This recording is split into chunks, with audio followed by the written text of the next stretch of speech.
Hello, welcome to weekly chakra alignment. It's going to be called 8x8, where I'll pull 8 cards for 8 days and we'll align our chakras together. And we'll be on this spiritual journey together. So I'm by no means a professional. I am a registered yoga teacher and herbalism student, Ayurveda student of nature. So I welcome you here today. If you feel called to stay, welcome. Thank you for being here. And today is September 1st. And I pulled, so I just saw this, which is totally irrelevant.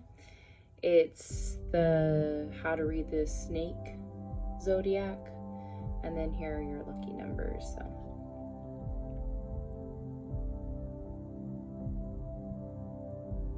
let's see if it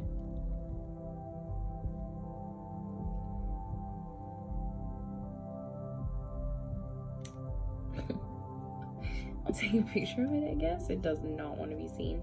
Maybe it's just for me, but that's what it says. And then on the side it's the year of the snake. And this card fell out.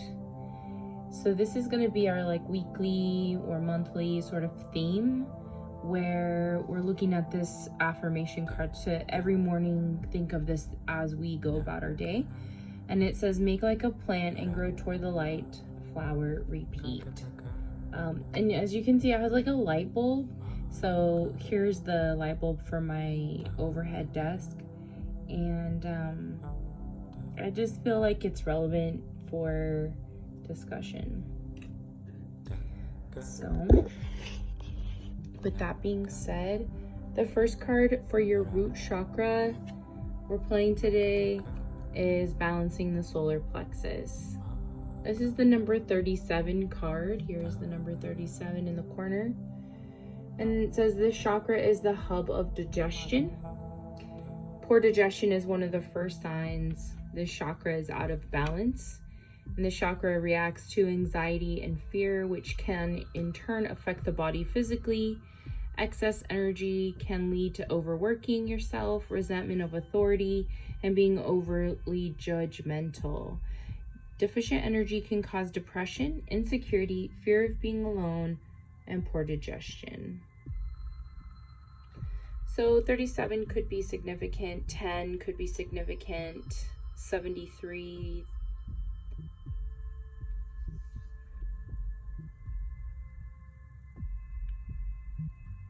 But what's interesting about it is the solar plexus is that sort of, it's the reaction. So your root chakra creates this reality for you. It's where you're grounded to the earth in reality. And through that, you have this gut system that kind of reacts to it and kind of triggers the alarm. So think about your gut being connected to your mother through the belly button. So we have this like parasympathetic nerve system that, you know, if we don't feel safe, if we don't feel secure in our environments, we're going to lash out, give up, fight, flight, freeze, fawn, whatever it takes.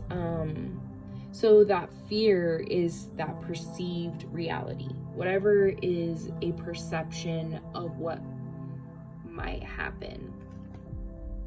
So this perception, whether it's real or not, sends us into that fight, flight, freeze kind of survival mode. And that is what halts digestion. It's this basic need for safety isn't met, so digestion needs to kind of slow down or stop. This is like the manifestation of that fear. And so that's going to be something that we talk about today.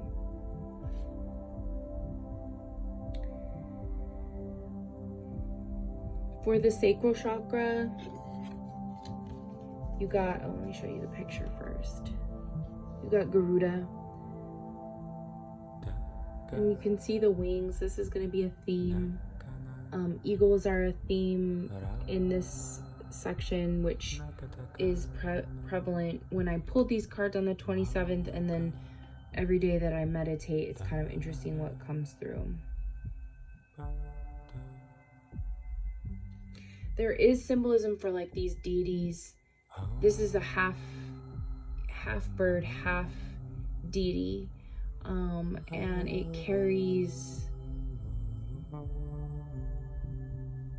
Vishnu, Sri Vishnu, on its back.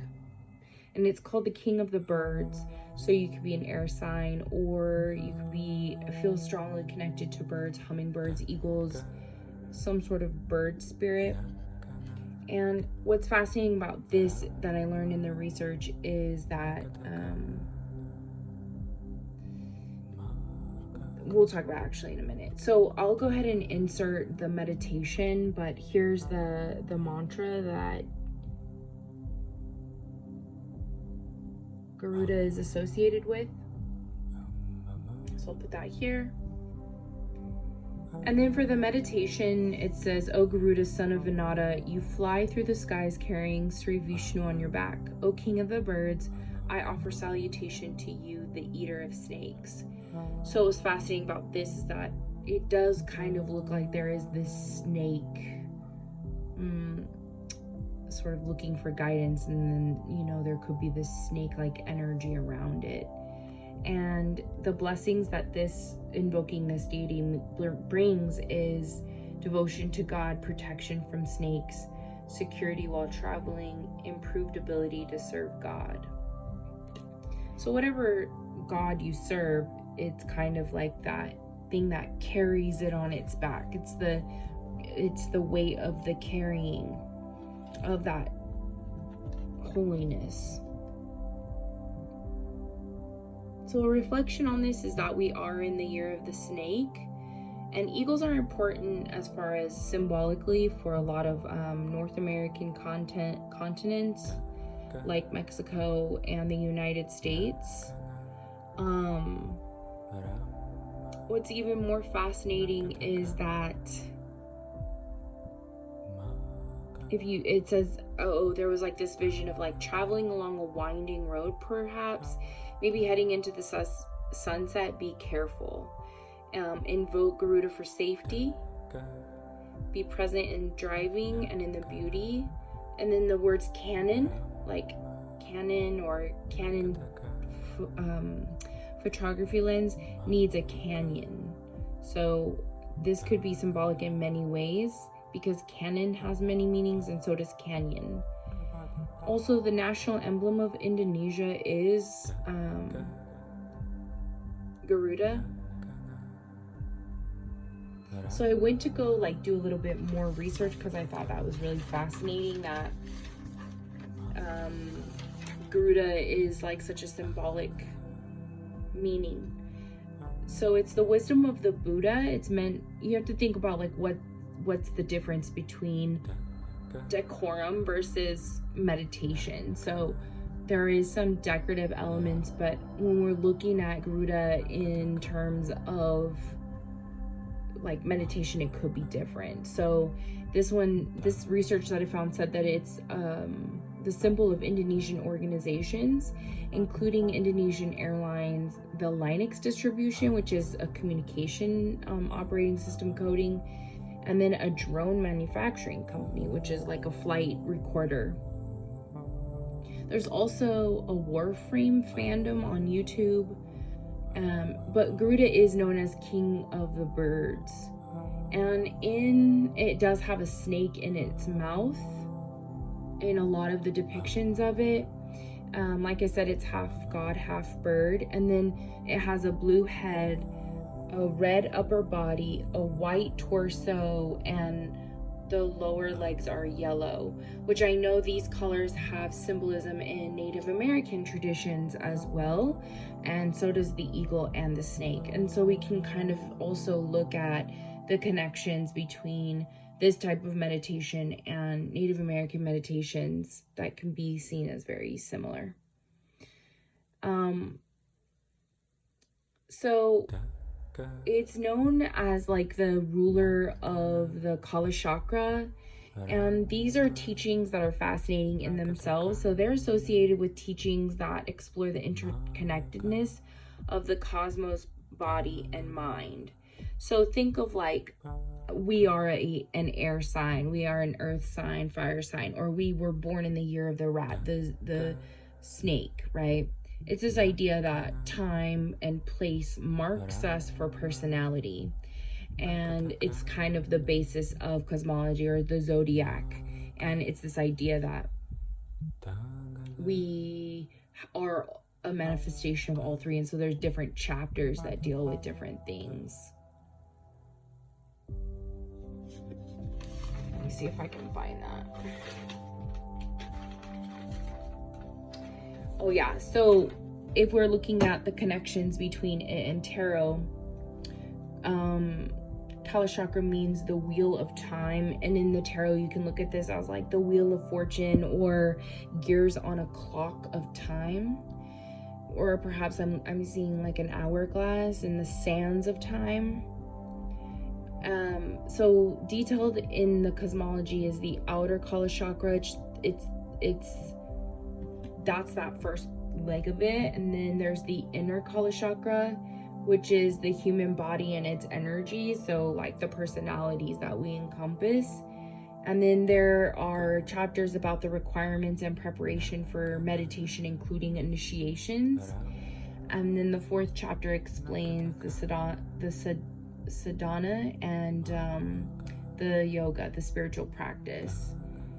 So both the meditation on mandala and its deities in the sixth yoga are evoked in like this section, or it's kind of encompassing that area. And again, if I'm wrong on any of this, please correct me in the comments below. This is just based on the meditative research that I did, trying to understand the meanings and the symbols behind this reading today. In the fifth chapter, it's considered gnosis, which is the result or the fruit of practice. And it's kind of this idea of time and cycles. And so one of the cycles that we're dealing with is in this first week of September, and then again into the air sign Libra, leaving the earth sign energy and swinging more towards air signs, which will come into play here in a minute. We do have eclipses. We do have full moons and things that are not going to come around for another 20 years-ish, 15 to 20 years. So evoking some sort of spiritual energy or manifesting through that can also be important to someone. Like I said earlier, we are in the year of the snake. And so what does this mean? It is the earthly branch of the zodiac. It is the 6th in the 12-year cycle. So if we think of like half, median, the equinox, the balance of light and dark. And so if we see a snake in an eagle beak, we can consider maybe that perhaps this is the shadows that hide. Maybe we block them from the grass. Maybe we show them, maybe we hold them to the light, ingest them, and become one with them. And so if anything, the snake energy is the 4th month in the lunar Chinese calendar. It's supposed to signify between May and June. So something significant about digesting or ingesting or holding something up to the light. That could have happened during May or June, or perhaps something has started to come to fruition in May and June. Maybe you started understanding the connectivity between these three. And maybe you started understanding the time and place of your birth does influence your personality. So maybe perhaps that's something about the journey, the spiritual journey with which somebody that maybe needs help in this area can see. So I think that's it for what I got for root and sacral chakra connection. Yeah, so let's go and continue to attach the meaning to that. So while we have balancing the solar plexus, honoring that time and place and personality with which we come from for creation and for purpose and divine design. Now we have the 36 card, which is healing. And it's fascinating because here we have another image of a winged animal carrying a god or a goddess. And peacock feathers are very important to understanding manifestation. So the true essence in the booklet, I'm just reading from what the booklet says about this, and just sometimes I summarize it. So it says, the true essence of your soul is one of complete health. Ganesha is pictured sitting on a peacock. Peacock feathers have been used in curative remedies for thousands of years across countless traditional cultures. They are said to carry spiritual, medicinal energy that can assist people seeking healing and balance. Daily life challenges can throw you out of balance with the truth of your being, so you can get confused by messages that are being sent to you from other beings on their spiritual journey. It's easy to get caught up in lack mentality or rejection or negative spaces. Remember that you are created with perfection of divine light and love. Your physical body is a shell to cover up your soul, and so true healing is possible when you open up your heart and you take responsible for your own well-being and your self-empowerment. So you have to see yourself as a complete, healthy, and whole being. And then Ganesha prompts you to believe that you are truly capable of handling any matters of health and relationships without blame and with integrity and grace. So looking up peacock feathers, they're significant. People wear these colors perhaps as a decorative element. So again, looking at understanding between meditative and decorative, and like when you wear something, it does have a symbolic meaning as well, or it could evoke something, or you could shift personalities in some way. So maybe perhaps wear the colors of this peacock in a belt or a bag if you're traveling. Perhaps observe what makes you feel complete, healthy, and whole when it comes to a sense of security and safety. The root chakra is red, but earthen is nature.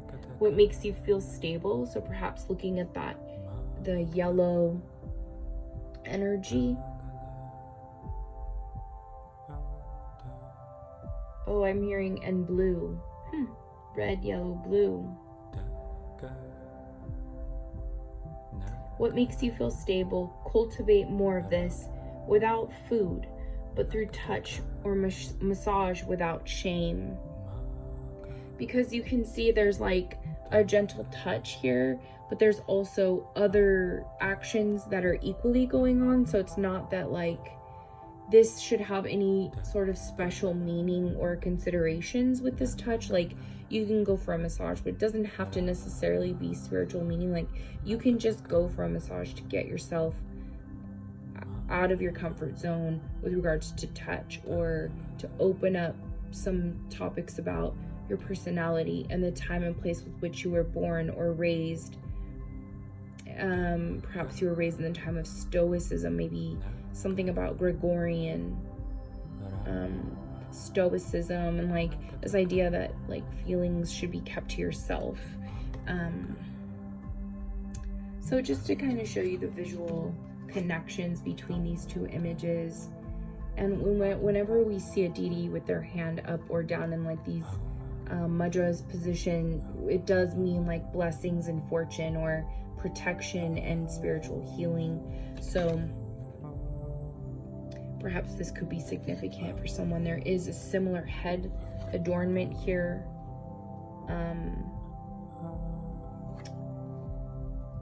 The crown energy is very similar with the energy that envelops it and protects it, and then the wingedness is sort of behind it and supporting it, and it lays on it. And then under here it looks almost like water, like there's a lot of water or smoke or fire that this person is invoking. And then here it's more of like a wind or a sun or a storm.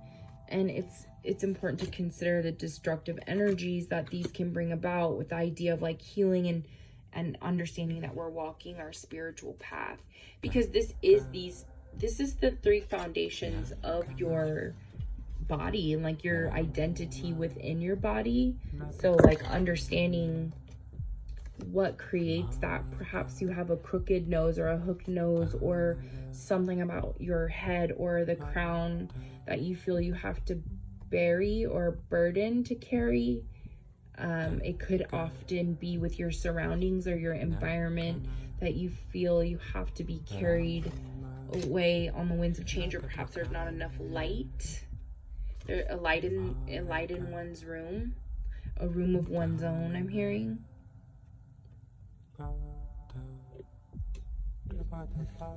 There could be something spiritually blue that you're invoking, which is indigo third eye energy. And there's a lot of indigo colorings coming through in this reading. So in a minute, I'll show you this, but the peacock energy has a lot of indigo, and you can see all of the indigo colors being represented in just these 4 cards. Here, here, here, here, here, and even here. So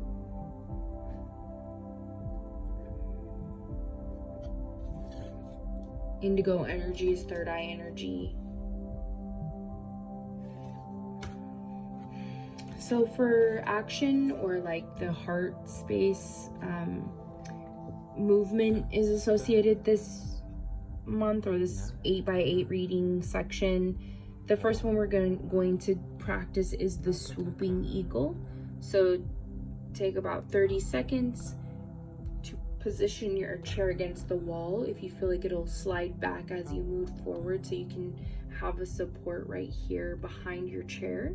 But scoot your chair back, lean forward, kind of making your back flat and spreading open your legs if that feels comfortable. And again, movement should never feel painful. It should always feel like it's strengthening you, empowering you, stretching you, but it should never be painful. It should never hurt you. So consult a doctor before you do this. I'm gonna go ahead and read what the back of the card is. These are mindful chair yoga cards. You can buy them anywhere. So the swooping eagle, and it's so fascinating how all of this is just randomly pulled. None of this was like intentional. It says sit towards the front of your chair with your feet on the floor. So you'll notice how her feet are on the floor. And make sure that your hips are firmly planted in the chair and all 4 legs of the chair are securely connected to the floor. It is important that your chair isn't rolling or sliding around. You can always brace the back legs of a chair against a wall for more stability. Reach your arms out in front of you, shoulder height. With your palms facing each other, bend your elbows so your fingers are pointing up to the sky, and bring your elbows, forearms, wrists, hands, and fingers towards each other. So you can see how her elbow and her wrists and her hands are together. They're all coming together and pulling here. And so her back is flat, it's leaning on her hips, bearing the weight of her. And then she's able to float on her eagle wings right there. Take a full breath in, and as you exhale, bend forward, keeping your arms pressing into one another. Take a few full breaths and try to keep your forearm bones parallel to the floor. Press your feet into the ground and feel your hips connected to the chair. Hold this pose for a few breaths. And imagine letting your body release a little bit more each time you breathe out. When you are ready to sit up, pull your belly button in a bit and slowly come back to the sitting phase. In your journal, you can reflect on your feelings with this pose. Can you feel the sensation in the back of your shoulders change as you exhale and inhale? Okay, so I'll be focusing on that move during yoga today. I invite you to do that with me. The second one is Warrior 3, Virabhadrasana 3. And this is the number 27 card. So we have 37, 27, and 36. We also have 7 and 16. Square your hips. Do not lift or collapse to compensate for them. So I'll talk about the meanings and the symbolism behind these, but this is for relaxation, sleep, focus, and the heart energy. So you can see what grounds her to the earth, and her earth branch is her leg, and this is the center of her balance. She never leaves the earth, but she always outstretches herself on the air, on the airplane, and then she lifts her hands if she wants to towards the sky, but she's always trying to maintain this balance. And remember, if she doesn't rely on her core, her core area here, her feet staying on the ground flat, this foot in balance with this, like if she doesn't think about all of those things, then she can get off balance. And so this is a great training for like focus, stability, training your brain to maintain a balance without doing too much or too little of anything. And so both of these are going to require some of that core energy. And the idea behind this is if you're capable to do these stretches, you know, you consulted your doctor, you feel like you can do them and that your back can support you. Here is why we do them. So this pose resembles a bird in flight. Perhaps you are leaving a perch or a nest. Your safety and security might be leaving, or perhaps they won't see us waving from such great heights. Come down now, they'll say. So be careful if you're going to such great heights. Make sure that you're looking back, that you're understanding how far away from something you're getting, and that you're always grounding yourself, but like strengthening your spine, strengthening your core, paying attention to the impact on your body, your spirit, and how your like personalities, your characteristics of personality can come into play with that. So this is a bearing movement on the shoulders, and it relates to the heart opening up and sharing our breath work with others, being humble as we exhale and inhale, and relieving pressure on the spine with every breath. So this is how we kind of maintain like the wings of Vishnu, like we maintain our balance and our ability to carry because of that strengthening of ourself to the ground, and also opening up, reaching, but understanding there is a balance to things that we have to maintain.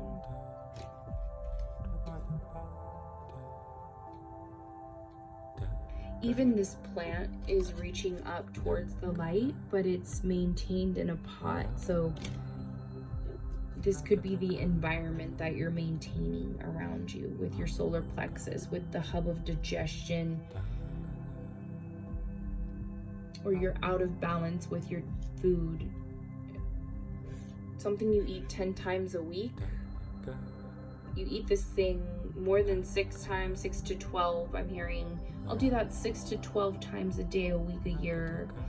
And this throws me off balance, and maybe I need to be more consistent, less consistent, or put that in a bigger perspective of time, place of being born. For the third eye chakra, nope, we're not there yet. We're in our throat chakra. Yeah, this is our throat chakra. Oh, I see, I crossed it out. Okay. This is our throat chakra. We're dealing with manifestation and meditation on relationships this week. So the top is walking a spiritual path. And it says, what does it mean to walk a spiritual path? Simply put, it means to offer loving service to the Supreme in all that we do, and to care for others with patience, tolerance, and humility. And again, it's offering is the key word here. So a lot of people would go to the words patience, tolerance, and humility, but Spirit is telling us that we need to focus on the word offer. We are offering loving service in all that we do, and to care for others. It doesn't matter how we're doing it. Like maybe you're not the most patient, tolerant, or like maybe you have a lot of vanity. But when we're asking you to offer loving service to the Supreme, it's not just when you're like in your personal space. It's also like being that giving person and in service to others, even when it's not in a church, or like during a church function, or like a spiritual function.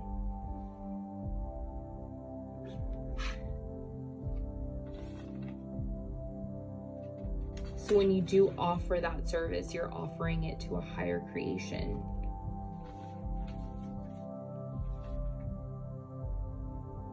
All right, now we're gonna look at the Hicks, the law of attraction. So for our third eye chakra, it's the number 7, and it says, instead of problem-oriented stories, I will tell solution-oriented stories.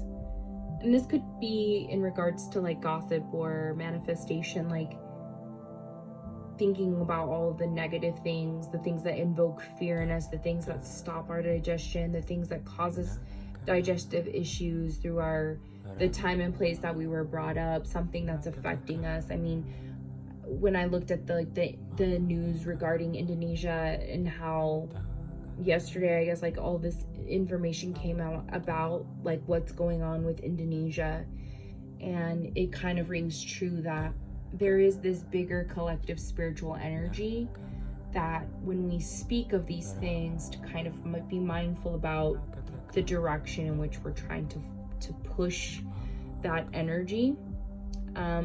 What does it feed? What are we giving it? What are we passing it off to? And what are all of the shades and colors of that topic? So it says, it is natural that by knowing what you do not want, you are able to clarify what you do want. And there is nothing wrong with identifying a problem before beginning to look for a solution. But many people over time become problem-oriented rather than solution-oriented, and in their examination and explanation of the problem, they continue the perpetuation of the problem. That which is like unto itself is drawn. So tell the story you want to live, and eventually you will live it. Instead of those problem-oriented stories, remember, you will tell solution-oriented ones. I'm hearing tales from the heart, not tales from the crypt. And on the reflection of this, it's like, tell the story. Like, be honest about how you see yourself. Are you the problem, whether it's in reality or in your mind? Perhaps your ego around your body, or your parents with regards to loved ones offering to bear the load. Maybe you need to be an eagle, or they were an eagle carrying you through, or maybe you need to carry someone else through, or yourself. But it's you perhaps perched, watching and waiting for an opportunity. Watch how there's that interpretation. I'm hearing 3 6 3 7 6 7 2 7 1 6.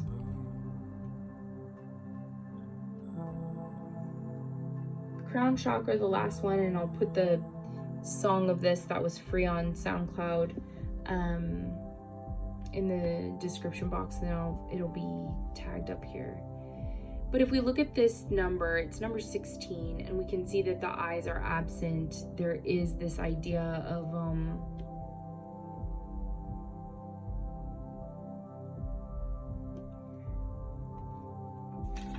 of wisdom.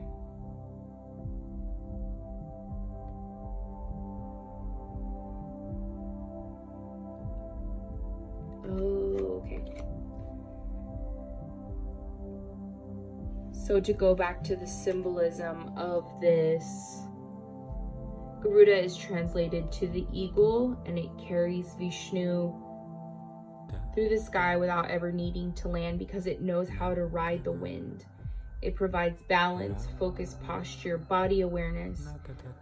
It stretches the shoulders, upper back and thighs, legs and ankles, and it helps you with your standing balance and your core. Warrior 3, and both of these are according to Yoga Journal. The Warrior 3 is for concentration, stamina. It's a collaboration between pushing and pulling, gathering energy in and extending it out. One leg on the earth, one outstretching, but not too far, because it can lose the balance. Virabhadrasana wears a tiger skin and has thousands of heads, eyes, and feet, and 1,000 clubs wielding. So perhaps counteract sitting, or counteract recovery after sports with this. This will help you rotate your pelvis, adjust your center of gravity, and improve your balance. the eagle pose. So when we're looking at, as we're doing these poses, Aham Brahmasmi is something that we should be chanting. I am the universe, and invoking it several times. I am the universe. I am the universe. I am the universe. Aham Brahmasmi.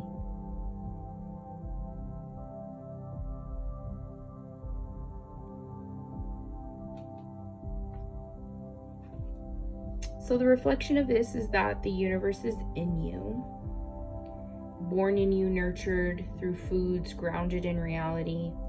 Are you the universe you have created in your mind or in reality? How can you cultivate more of the opposite? How much are you keeping to yourself, sharing with the Creator, or sharing for a public approval? So the person that will provide the meditation for this is called Eternal Moment, and the song is called Aham Brahmasmi. All right, so thank you for coming to this reading today. I appreciate you. C'est la luz. The light in me sees the light in you. And as Ram Dass says, we're all just walking each other home. So I love you. Thank you so much. Until tomorrow. Bye now.